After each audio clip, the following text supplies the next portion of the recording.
मधुबनी जिला मुख्यालय में आज कांग्रेस पार्टी के कार्यकर्ताओं ने केंद्र सरकार के खिलाफ प्रतिरोध मार्च निकालकर प्रदर्शन किया और साथ ही पीएम का पुतला दहन किया।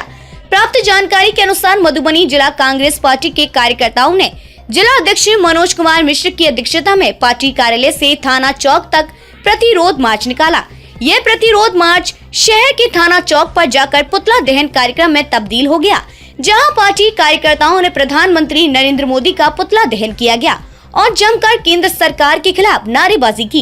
इस मौके पर कार्यकर्ताओं को संबोधित करते हुए जिलाध्यक्ष मिश्र ने कहा कि भाजपा सरकार एक साजिश के तहत अपने गुजरात के विधायक पूर्णेश मोदी के माध्यम से सूरत की कोर्ट में देश एवं कांग्रेस की युवा जन नेता राहुल गांधी के खिलाफ मानहानि का मुकदमा मोदी सरनेम संबोधन को लेकर दायर करवाया था, जबकि राहुल गांधी ने अपने संबोधन में कहा था कि सारे चोरों के नाम मोदी ही कैसे हैं।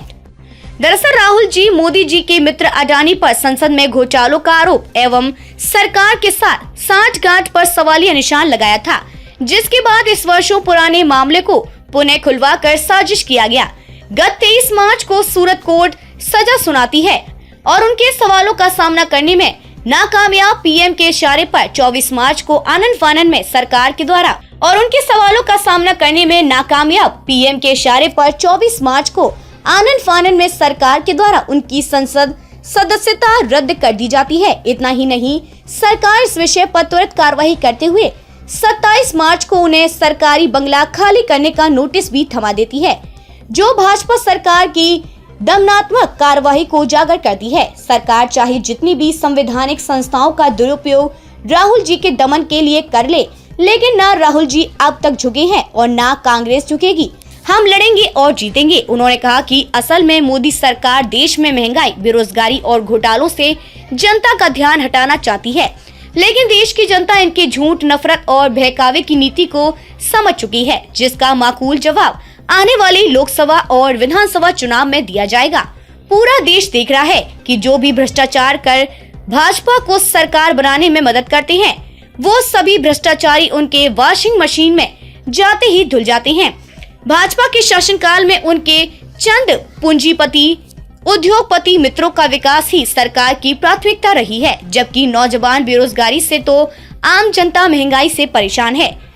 भाग लेने वालों में प्रोफेसर शीतलांबर झा, हिमांशु किशन सेल के नॉर्थ बिहार अध्यक्ष ज्योति झा, विवेकानंद झा, सुरेंद्र मिश्र, शाबिर मुखिया, कौशल चौधरी, अशोक शाह, सुनील झा, अविनाश झा, राघवेंद्र शर्मा, अखिल अंजुम, सत्येंद्र पासवान, अबू बकर, कृष्णकांत झा, गुड्डू, रविंद्र कुमार, रमन जी, मुकेश झा, पप्पू, धनुष लाल महतो, आलोक झा, मिहिर झा, मुकेश व अन्य कार्यकर्ता शामिल थे। मधुबनी से धर्मेंद्र यादव की रिपोर्ट। इधर जाइए। राहुल गांधी जी को एक राजनीतिक साजिश के तहत आज जिस केस में कुछ नहीं है, इधर आइए आगे। इस देश में अपने भाषण के क्रम में सभी नेताओं विरोधी दलों के ऊपर हमला करते रहे हैं। उस केस के दरमियान एक साजिश के तहत हमारे नेता के ऊपर एफआईआर की जाती है और सम्मान कराया जाता है और सम्मान के बाद आनन फानन में फैसला सुनाया जाता है और फैसला में हमारे नेता को मानहानि के मामूली केस में 2 साल की सजा सुनाई जाती है। उनकी लोकसभा की सदस्यता को निरस्त की जाती है और जब हम उच्च न्यायालय जाते हैं तो उच्च न्यायालय में भी एक प्रभावित करके उस फैसला पर मुहर लगाया जाता है। हमें न्याय व्यवस्था पर में कुछ कहना नहीं है, लेकिन जिस तरह से नरेंद्र मोदी की सरकार देश के सभी संवैधानिक संस्थाओं को, चाहे न्यायालय हो, ईडी हो, सीबीआई हो, इनकम टैक्स हो, जो तमाम संवैधानिक संस्था है जिन्हें स्वयं सत्ता प्राप्त है, उन संस्थाओं को भंगु बना दिया गया है और अपने इशारों पे विरोधी दल के नेताओं को नचाने का षड्यंत्र की जा रही है। एक बार फिर से हमारे नेता राहुल गांधी जी को अपमानित और प्रताड़ित करने के लिए, नीचा दिखाने के लिए आज फिर से यह फैसला आया है। उसके खिलाफ कांग्रेस पार्टी चुप नहीं बैठेगी, हमारे नेता संघर्ष करते रहेगा। आप जानते हैं कि आज मणिपुर जल रहा है, लेकिन हमारे देश के प्रधानमंत्री मणिपुर पर में एक शब्द बोलने के लिए तैयार नहीं है, मौत शब्द बोलने के लिए तैयार नहीं है। आज 2 महीना से मणिपुर में सैकड़ों लोगों की हत्याएं हो गई, लाखों परिवार उजड़ गए, बसर गए। हमारे नेता मोहब्बत की दुकान खोलने के लिए अपनी जान की बाजी लगा करके मणिपुर जा करके शांति की अपील की है, लेकिन इस देश के हुक्मरान जो तानाशाह है, वो तानाशाह एक शब्द मणिपुर में बोलना नहीं चाहती है। इसलिए कांग्रेस पार्टी मोहब्बत की दुकान खोलने के लिए संघर्ष करती रहेगी। राहुल गांधी के नेतृत्व में आवाज इस देश में बुलंद होता रहेगा। बहुत बहुत धन्यवाद। राहुल गांधी जी। साथियों, आज जिस प्रकार से भाजपा सरकार ने अपने ही विधायकों के द्वारा, गुरनेश मोदी के द्वारा, अमित शाह और मोदी ने षड्यंत्र करके गुजरात के सूरत कोर्ट में राहुल गांधी जी के ऊपर मानहानि का केस दर्ज कराया, अपने आप में इस बात की पुख्ता प्रमाण है कि ये साजिशतान राहुल गांधी को फंसाने का एक षड्यंत्र था, क्योंकि ये घटना कर्नाटक की थी, जबकि केस गुजरात में करवाया गया, अपने विधायकों से किया गया, किसी मोदी से नहीं किया गया।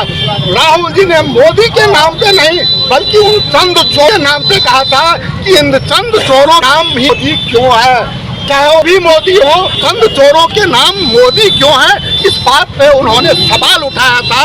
लेकिन इन सरकारों ने अपने विधायकों से केस करवा करके उसका मुख्य कारण क्या था, उसका मुख्य कारण था जिस प्रकार से राहुल गांधी जी संसद के भीतर और बाहर अपने जोश जज्बा और जुनून के साथ, क्रांति के साथ, पूरे होश और निर्भीकता के साथ देश की आवाज उठा रहे थे, संसद की आवाज उठा रहे थे।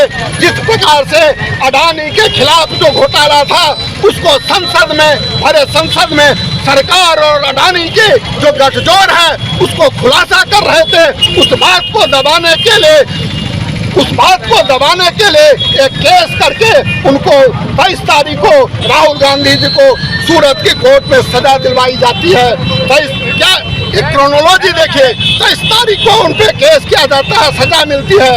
24 तारीख को एक दिन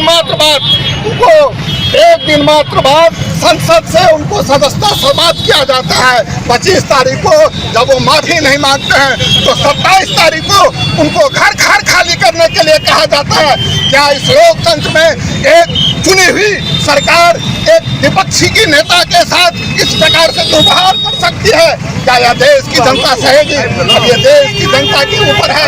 ये जो तानाशाही, ये जो हिटलरवादी, ये जो नाजीवादी सरकार है, जो इनकी जो ये प्रवृत्ति है, जो भय, भूख और भ्रष्टाचार जिसमें व्याप्त है, उन बातों से ध्यान भटकाने के लिए, रोजगार से ध्यान हटाने के लिए, महंगाई से ध्यान हटाने के लिए, बेरोजगारी से ध्यान हटाने के लिए, किसानों की समस्या से ध्यान हटाने के लिए उन्होंने राहुल गांधी पे ईडी हो, सीबीआई हो या जितने भी संवैधानिक संस्थाएं हैं उसका दुरुपयोग करती है। ये लोकतंत्र पे करारा चोट है, और लोकतंत्र पे जब करारा चोट है तो लोकतंत्र का मालिक जनता जनार्दन होता है। आने वाले समय में चुनाव में 24 में इन लोकतंत्र के मालिक जो जनता है, मोदी सरकार को सबक सिखा देगी। हम कहना चाहते हैं, यूं हवा की झोंकों को रोका नहीं करते, धूप से समुद्र सूखा नहीं करते, मत कर मोदी जी अपने बुलंदियों पे इतना जरूर, क्योंकि हमने उगते हुए सूरज को डूबते हुए देखा है, क्योंकि हमने उगते हुए सूरज को भी डूबते हुए देखा है।